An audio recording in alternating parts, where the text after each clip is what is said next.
Hello there everyone, welcome back, and today we're taking a look at this. Now this is the Nerf Dart Tag Furyfire. Now, Nerf Dart Tag series was an old series that Nerf had back in the day. It's now long defunct, but this blaster still remains. Now, this isn't actually the first Nerf Dart Tag blaster we've reviewed in this channel. A while back I reviewed the Hyperfire, which it's different than the newer Hyperfire. It's different. It would make more sense if you watch the video. But I digress. This is the Furyfire, and in concept, it's actually fairly similar to the Nerf Maverick from around that same time. I actually have a Maverick down here. Here, yeah, so you can actually kind of see the similarities. Okay, well, this way.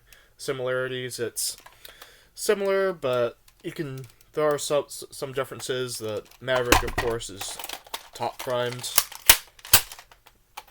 whereas this is a pump prime here. Though they are both, the cylinder revolves on the trigger pull, which isn't always the most reliable system, and this blaster specifically can be a bit unreliable at times, to say the least. It sometimes skips darts. But other than that, it's not half bad. The grip's decent. I mean, probably prefer the Maverick's grip, but I mean, if you compare with some of the Elite 2.0 stuff, or some of the more modern Nerf grips that they've come out with these days, it's not half bad. But the thing with this blaster is that it feels sort of a interesting roll, because it's not quite a pistol. It's certainly too big to holster unless you're really tall or something. I don't know, but it does offer more firepower, so to speak, than the standard, say, Maverick, because it has a 10-round cylinder here. Though, of course, nowadays you can have something that's mag-fed, even something from Dart Zone, or even something from Nerf, where it's a similar size to, let's say, this if you're cut off here, but you have the same amount of ammo capacity that this thing does, but it's shorter. Which, granted, this blaster is about 15 years old by this point in time, but still, it wasn't bad for its time, but there are better options for a similar rule nowadays. Though one interesting thing is that it does actually have a tack rail on top, which isn't too common for a lot of the blasters from around that time.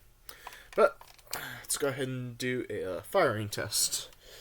So, like I said, it's not the most reliable thing, but when it does work, I mean, it's not bad. It's, case in point, the firing performance isn't great. Supposedly, the O-rings on this were somehow better or something than those on the Maverick. So supposedly the performance was slightly better, but I'm not really seeing that, to be honest, personally. But, you know, it is what it is. It's an old blaster. I got it used, so, you know, you take what you can get, right? But, yeah, so that's the firing performance of it. It's not half bad. It doesn't have slam fire or anything, but, you know, it works. It's in decent condition, and I actually quite like the look of it as a blaster, especially compared to some of the more modern ones. I do quite like the styling of some of these, but, you know, it's a fairly simple blaster, 10-round, cylinder-fed, sort of a hybrid, somewhere that's in between a pistol and a rifle. If it had a stock attachment point, I think that would actually have improved this quite a bit, because then it'd sort of been like a barricade, but spring actuated, if that makes sense. I don't know. It's probably been some sort of blaster like this that Nerf has come out with.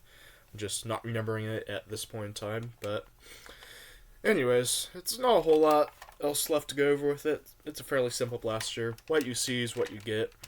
No major surprises. If you're looking for something that's battle effective, this isn't it, but if for whatever reason you want to compete with something that's a bit out of left field, but different than what everyone else is competing with. This is a pretty interesting blaster, and it's just good enough you can maybe get some use out of it in certain games in the world of today. But yeah, that's pretty much it. Not a whole lot else left to go over. So yeah, have a good day, everyone. I'll see you next time.